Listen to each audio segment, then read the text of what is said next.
அஸ்ஸலாமு அலைக்கும் வரஹ்மத்துல்லாஹி வபரகாத்து. கண்ணியமிக்க அல்லாவின் நல்லடியார்களே, இன்று ஹதீஸ் நபிமொழி சொல்கிறேன், கேளுங்கள். பாங்கு செல்வதும் முதல் வரிசையில் தொழுவதும்.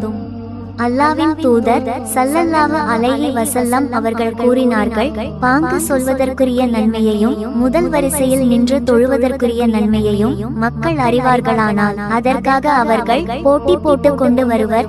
யாருக்கு அந்த இடம் கொடுப்பது என்பதில் சீட்டு குலுக்கி எடுக்கப்படும் நிலை ஏற்பட்டாலும் அதற்கும் தயாராகி விடுவர். தொழுகையை ஆரம்ப நேரத்தில் நிறைவேற்றுவதில் உள்ள நன்மையை அறிவார்களானால் அதற்காக விரைந்து செல்வார்கள். சுபஹ் தொழுகையிலும் இஷா தொழுகையிலும் உள்ள நன்மையை அறிவார்களானால் தவழ்ந்தாவது ஜமாத் தொழுகைக்கு வந்து சேர்ந்து விடுவார்கள். அறிவிப்பவர் அபூ ஹுரைரா ரலியல்லாஹு அன்ஹு அவர்கள். நூல் புகாரி, ஹதீஸ் 615. ஆகையால் அன்பானவர்களே, தொழுகையில் முதல் வரிசையை பேணுங்கள், அதன் நன்மை அடையுங்கள். அல்லாஹ் உங்களுக்கு அருள் புரிவானாக. ஆமீன்.